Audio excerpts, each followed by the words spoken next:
let's have some fun, shall we?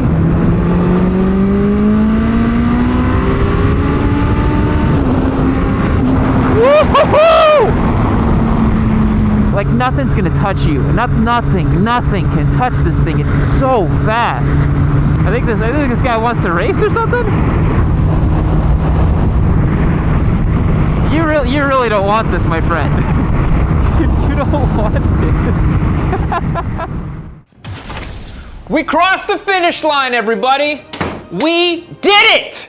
This is it. Welcome back, everybody, to another episode of Yammy Noob. The Turbo Hayabusa is reborn. Pour one out, take a shot, shoot something out in the air, blow off a firecracker, whatever you gotta do to celebrate in your jurisdiction that may or may not be legal, much like this motorcycle may or may not be legal. We are talking today about the rebirth of the Turbo Hayabusa. Guys, I could not be more stoked to make this video. We are finally here at the finish line. There is so much to update you guys on. As you can tell, this bike is still YouTube's fastest and ugliest motorcycle, made even uglier by this gas tank, which I will explain what's going on. Trust me, we have so much to go over. So make sure you're using the chapters down below to see which parts you are most interested in. But today, we're gonna be going over everything that's happened to this motorcycle. We're gonna be looking at all the mechanical changes to it and updates to it, all the upgrades we've made to it, some of the stuff that happened along the way. We're also going to be going over the cost of this motorcycle. Yes, I will detail to you guys how much I've actually spent to make this Turbo Hayabusa running and reliable and uglier than ever. We're also going to be going over the power that this motorcycle makes, its measured wheel horsepower and torque, and the power potential that this engine now has, which is another point we're gonna be covering later in the video. And of course, we are gonna go take this bike out for a spin, out for a rip, and see how she does in the real world. Also, big thanks to Manscaped for supporting today's video. I'm gonna tell you guys more about them later on. Now, let's get started by learning a little bit more about the mechanical changes and upgrades to this engine. All right, guys, before we reveal the power that this thing makes and going and taking it out for a ride, I thought it would be great to take a second and discuss all the changes that we made to this motorcycle. And by we, I mean a guy called Lance Davis out in Spicewood, Texas, that actually helped me build out this entire motor. Big shout out to him for coming through and saving the day and getting this thing all sorted. He is a true Turbo Hayabusa man, and I really, really appreciate all your help, Lance. When you talk about Sisyphean nightmares, this was my boulder. This was my boulder that I had to take up and down the hill many, many times, and by that I mean put the bike in a trailer and take it to Lance back and forth. So let's, if you haven't seen the past video, me discussing where this bike was and what's been going on with it, I highly recommend it, so I'm not gonna do a recap. I'm just gonna explain that we basically decided to build out the motor. No expenses spared, really, and no stone unturned. I took it to Lance, who actually put in the right pistons this time and did everything correctly. It is really, really a top to bottom build on this thing. We really didn't leave anything unturned, and as I'm gonna tell you guys later on, I spent a ton of money on this thing, but it was good. We needed to. So let's walk over some of the parts we did on here. The big thing that we added to this motorcycle was the correct pistons. These are 8.5 to 1 compression ratio Wassenaar pistons. Whenever you boost a motorcycle, you want to make sure that you lower the compression ratio because you're putting in more boost. There's a whole explanation around that, too much to get into for this video. We put in the manual cam chain tensioner, the adjustable cam sprockets. We got an OE cam chain to just kind of keep things fresh in there. We got Wassenaar connecting rods on this bad boy. Yes, we have true, like, honest to God, top end build connecting rods on this motor. We did not spare any expenses. Like I said, that's an $860 part on this bike. New gaskets, pretty much all throughout the bike. We got the pistons, as I mentioned, the OE oil pump as well, oil pump ring, the replacement oil filter, rod and main bearing kit. We got some absolutely massive 60-pound fuel injectors that Lance actually told me it was difficult to get the bike to run with the correct air to fuel ratio because the injectors just want to pump in so much gas into this thing. I'm sure my MPGs are now truly abysmal on this motorcycle. We also got the 1-to-1 adjustable fuel pressure regulator, which was a big thing. We got the APE valve springs, the 65 PSI ones. So pretty much top to bottom. Oh, we also did this new oil pan down here, the DME flat bottom billet aluminum pan. Such a cool piece on this motorcycle. I mean, again, top to bottom, this bike was just done up completely. man. And then Brock's actually came through and supplied some really choice parts as well. We installed the new Brock's triple tree, which actually allows you to change the height on the forks. We put in the Brock's lowering links here as well, and then the new Bitubo steering dampener. So Brock's helping us sort out the geometry and the stability of this motorcycle a little bit, which was a really, really big deal. So thank you so much to Brock's for putting it out there and helping us get this bike a little bit more sorted. It was a truly, truly big project and deal to get all these parts put on and seated and, you know, everything built out correctly. And I'm so glad that I did it with Lance, and he did such a great job. This tank is actually provided by Lance. As I mentioned, this bike obviously has a new weird orange gas tank on it, and that is because my old gas tank was so rusted out and crappy that verbatim Lance said that he did not do all this work to the engine just to have my crappy gas tank clog up my injectors with rust. So thank you, Lance, truly appreciate it. But let's find out how much that actually all cost me. This is now the painful part of the video where I divulge to you how much money this all cost me actually. So to get to this point today, where we have a running, operational, and reliable Turbo Hayabusa, it was $6,500 for the bike originally when I bought it back in 2020. It was about $1,200 in maintenance mods and wear items and stuff like chains, tires, replacement parts. The turbo kit was from RCC Turbo. Thank you, Richard, for the discount. We got it for $3,862. The install for the Gen 1, or the first version of the turbo, was free because Simon came through and helped us out. Simon, you are the GOAT. Thank you so much. We spent about $1,000 on the first round of tuning and fixing and diagnosing some problems. We then spent $1,600 with the first builder who messed it up. And I'm not even going to count in how much time we wasted on that. That really sucked. And then it was $3,351 for the batch of parts that we discussed in today's video. And then it was $2,575 for the total engine rebuild and tune from Lance. So the final project cost to get yourself a Turbo Hayabusa like I have here, I spent $20,088.61 to get this motorcycle up and riding, reliable, and featured on YouTube.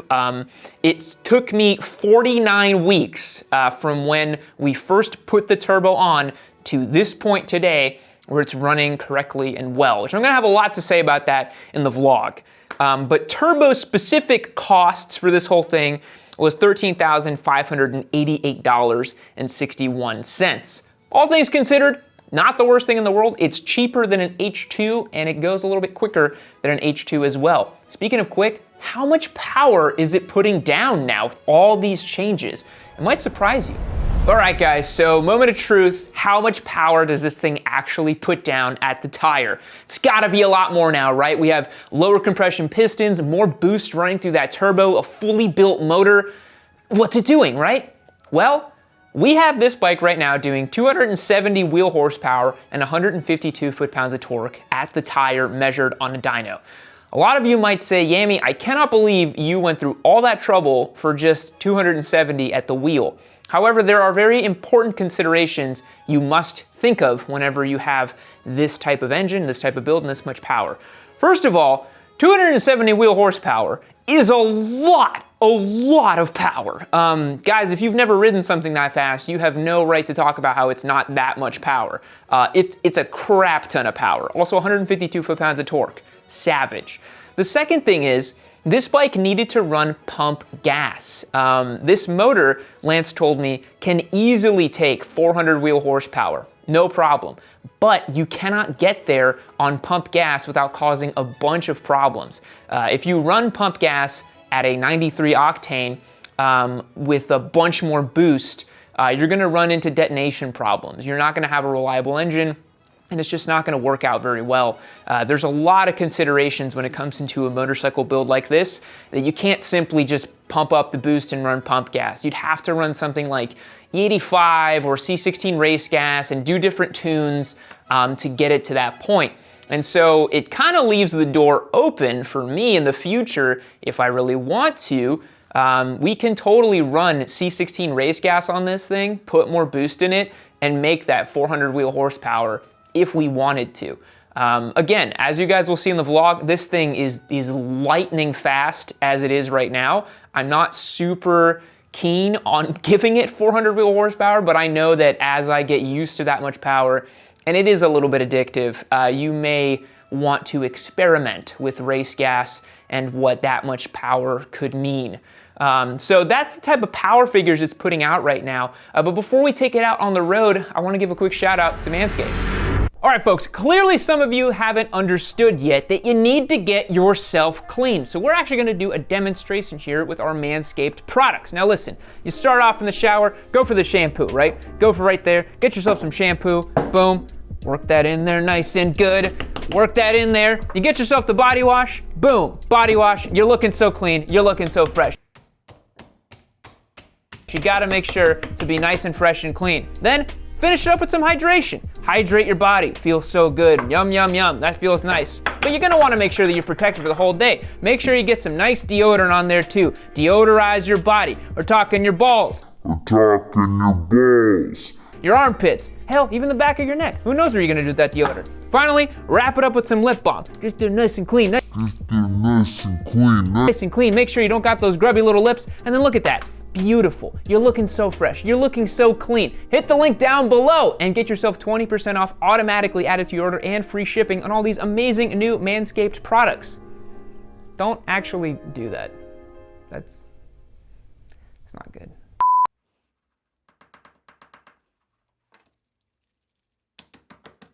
All right, guys, you know the background, you know the story. Let's get this thing out on the road and we'll talk a little bit more about this whole process. All right, folks, man hath no hubris like a Turbo Hayabusa. Oh my God. My favorite part about this bike is that it's not leaking oil anymore from the bottom of the drain pan because we got that trick aluminum, billet aluminum, DME flat bottom oil pan down there. It's so trick, looks awesome. I am so excited to get you guys out on the road with me on this absolutely stupid motorcycle. So the ergonomics are a little different now that it's been lowered by the Brock's performance parts. It's got this trick Brock's triple clamp on it. It sits super low. I've got a pretty pronounced bend in my leg. And it was funny, I was talking to my guy who built the engine, and I was like, man, this bike sits so low now. And he's like, that's low? Because he's used to drag bikes that seat like down here, right? But for a street bike, this is pretty darn low. I'm not gonna lie. This is like an MT-03 maybe? Like a Grom? It's weird. It doesn't seem to compromise the handling too much, but we're gonna get it on the road and show y'all. Start her up here, shall we? Neutral. Fires right up. The idle is set pretty high because it's a really hopped up engine, and it kind of just sucks if the idle is low on it. Just doesn't seem to work that well. I'll get you guys a quick little sound check here though. It's just vicious sound out of this thing. All right, let's go take it for a spin and let's talk Turbo Hayabusa things, if I can stay focused enough. This is one of the few bikes that I get on, I start it up, and my heart rate instantly increases, like a lot. It's pretty friggin' frightening to jump aboard this thing, I'm not gonna lie.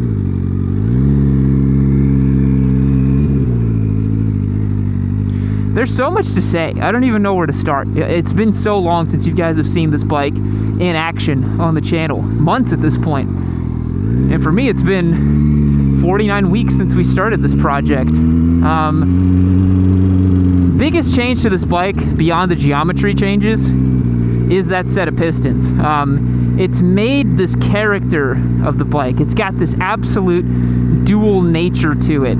On the one hand, it is like a viciously, savagely fast motorcycle, unlike anything you've probably ever ridden in your whole life. And yet on the flip side, it has this kind of like relaxed puppy dog quality to it, like a normal Hayabusa, up until about 6,000-ish RPM. You could actually cruise around with this thing. I know that sounds absolutely crazy to say, but the way the power comes on, all the power's above 6K RPM. If you saw the dyno graph, up until about 6,000, this thing's making like 120 at the wheel. And then from 6,000 up until the red line is where boost happens and the party starts, which makes this bike just a friggin' vicious animal, like I said. I do feel like a bit of a giant squid having this open dump pipe. Yeah, going around this easy bend here, you can't chuck it into corners anymore like you used to. Jesus! I hope y'all can hear that turbo. I sure can. So yeah, it's not as flickable as it was before, but now it is basically just a land-based ICBM anyway. So does it need to be flickable? The Turbo Busa only wants one thing, and it's disgusting. I think we all know what that is. It's just like, on the one hand, like, yeah, if you told me that I was gonna spend 20 grand on this thing to get this, like, is this a $20,000 motorcycling experience? Debatable, like, genuinely debatable whether it's worth $20,000 to ride this thing as is. But you know, it's a really unique riding experience, man. I've never ridden anything that's like this motorcycle. Nothing.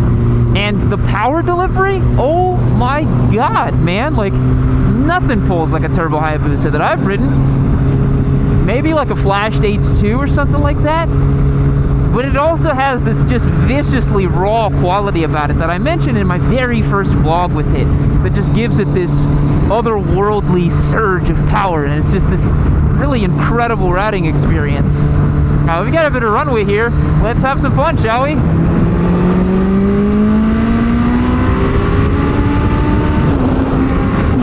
Woo-hoo-hoo! That's so much juice! Yeah, nothing should have the tires squirming as it's approaching 140 miles an hour. That's so scary.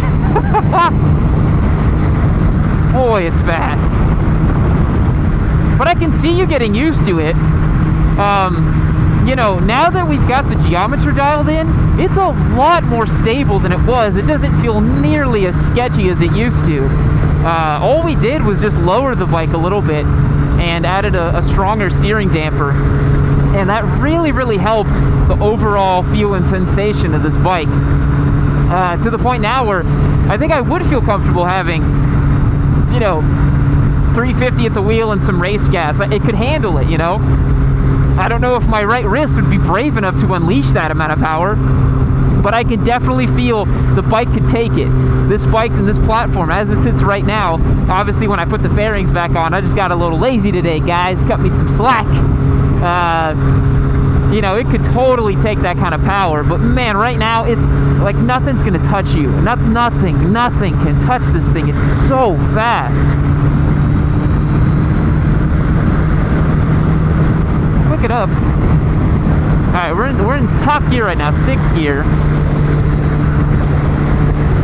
We had the ECU totally flashed and, you know, totally dialed in by the dyno guy. And, you know, this thing will do 230 miles an hour now, no problem. With the amount of power it makes, and, you know, provided you had fairings and the proclivity and the bravery to do that, it totally would.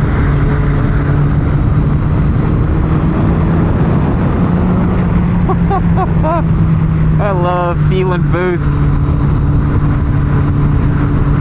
Because while the CH2 supercharger definitely has, you feel that boost from the supercharger way down low, and it just rips itself from idle basically. Turbochargers are so fun because you feel the power spool up, and it's like this extra, like, it's like the bike just grows 2 extra cylinders or something. It's so exciting to ride. And that to me is the big thing about the Turbo Busa. It's incredibly exciting to ride. Yeah, I like this bike a lot. I like it a whole lot. But, you know, I think if you want a stupid power build like this, if you want like absolute king dick energy, stupid fast bike, you don't have to get a Turbo Hayabusa. I think a lot of guys will tell you that. A lot of the guys that are big into roll racing and mile races and stuff, they will tell you that you definitely do not have to get a Turbo Hayabusa to have a very fast motorcycle. But again, this feels so completely unique from any motorcycle I've ever ridden. There's nothing quite like this bike. And you know, yes, could you go and buy an H2 and flash it and get yourself, you know, 340 wheel horsepower or whatever? Yes, of course you can. You certainly can. And you can do a slight swing arm stretch on it and be like 650 Eve and just go out there and do roll races all day and be very competitive doing so. I think the Turbo Hayabusa is very much a specific application. It's a very specific type of person who wants one, and a very specific application. I got kind of like memed into owning one.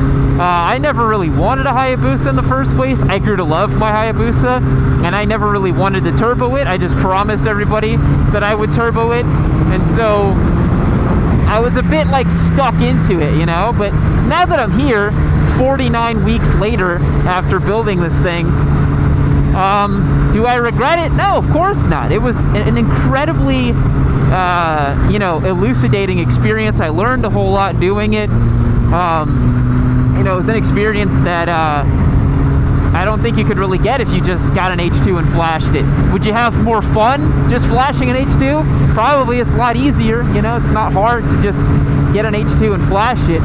But I don't know, man. This thing is special. It's really special. And is it special just because it's my stupid shit bike that makes a ton of power? Maybe. But it just goes like stink, and it's so much fun. Why? 50% throttle in 5th gear gets you that. Wow, god damn, man. It's so fucking fast. What I like about this whole process is it's retained its character as a Hayabusa. It has not lost the flavor and character of a Hayabusa. And I still stand by what I said in the very early stages of this project, that you don't really lose anything by turboing your Hayabusa. You only stand to gain. But that's provided that you do it the right way. And that's the next thing I wanted to talk about. If you are interested in owning a Turbo Hayabusa, something that can definitely be done for about what I paid, or maybe a little bit more, a little bit less, you have to budget probably around, you know, just being conservative here, you should budget $18,000 to $30,000 to do this and do it right. I got lucky in that the bike that I bought, I only got it for $6,500, so it was the first, the Gen 1 boost, this boost that you're on, right, that we're on right now. That was a bike that, it was pretty clean, it was relatively high mileage. If I were to redo the whole thing all over again, I would probably, because you're gonna have to build the motor anyways. That's the next thing I was gonna say is, don't just get a Hayabusa and put the turbo on it. Like, yes, the Gen 1 can handle boost without many engine modifications. Like, yes, you can get away with it per se, so to speak. But it's not something you really want to mess with, you know? Because if you don't do every little single thing right, you're gonna have a bike that's gonna grenade itself. So look how slowly I'm taking this because this bike's lowered. Look how slow I'm ambling around here. You're gonna have a bike that's gonna grenade itself if you just decide to slap on a turbo on a stock motor. That's kind of a dumb thing to do.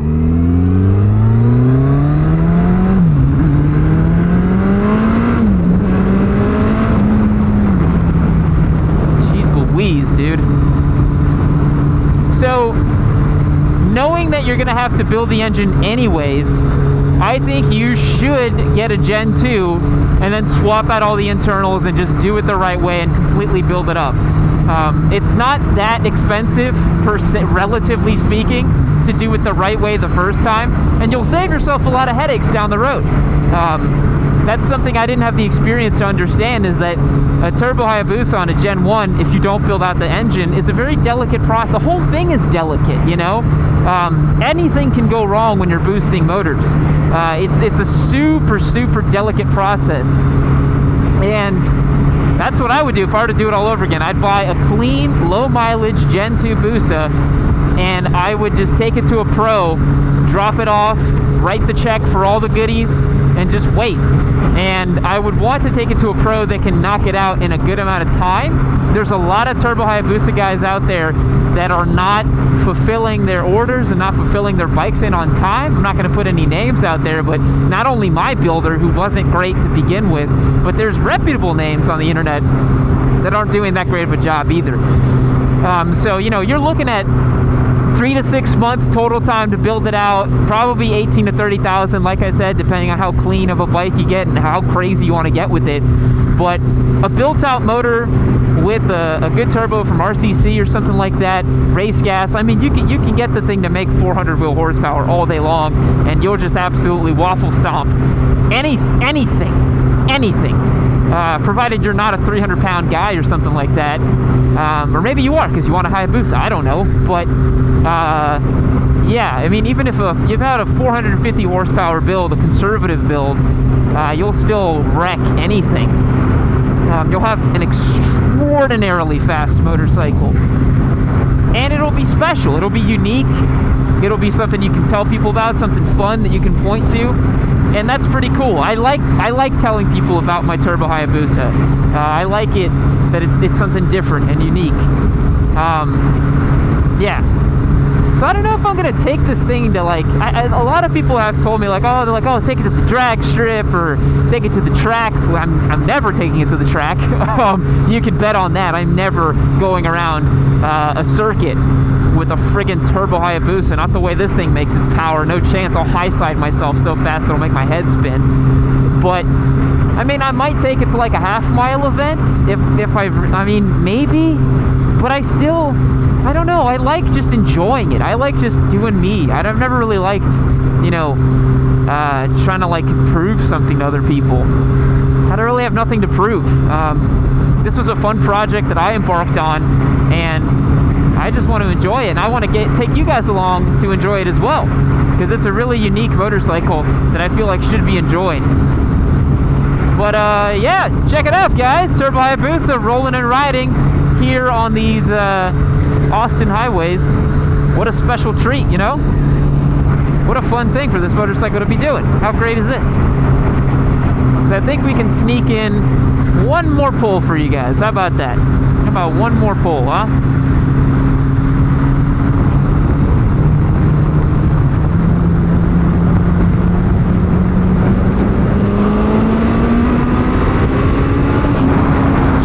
Jeez, man. That's one gear like rolling into it a little bit. I think that was fourth gear. Yeah, that was fourth gear. Good God, man. That's a lot of fun. That is a lot of fun. And then, yeah, you click it up into sixth and you're just on a regular Hayabusa. How cool is this? Oh, it was all worth it. Oh, it was all worth it. No, it wasn't. It was never worth it. It was never friggin' worth it, guys. You should just buy, honestly, just buy a ZH2 and do the Brock's performance thing that we talked about, and you guys will understand that it's everything you need and nothing you don't. I think this guy wants to race or something. You really don't want this, my friend. You don't want this. It's kind of funny having random cars pull up and be like, oh yeah, like I might try to race it. It's like, buddy, I don't think you understand. I really don't think you understand. Please don't embarrass your girl like this. A regular Hayabusa would absolutely trounce whatever that car was. A Turbo Hayabusa? Buddy, it's not gonna happen. So yeah, like I was saying, guys, if you want gobs of power, fun, stupid power motorcycle, I think the ZH2 is the way to go. If you want stupid top speed, turnkey, I think a flashed H2 will get you there. You'll have to spend more than a Turbo Busa, but it'll be easier. And if you want ultimate god tier performance, I think it's a Turbo Busa or nothing. That's my opinion on it. That's going to be me signing off. I'll catch you guys in the next video. Thanks again to Manscaped for the support on this one. See you later. Well, look at you. You've made it to the end of another Yami Noob video. You should consider yourself pretty lucky because I have curated this one right over here for you to continue watching. It's probably just as good as the one you just saw. Unless you hated the one you just saw. I don't know, maybe leave me a comment down below about how much you hated it as well too. Or just keep watching this one. Make sure you keep watching Yami Noob. Don't forget to keep watching Yami Noob. That's the most important thing. Keep watching Yami Noob.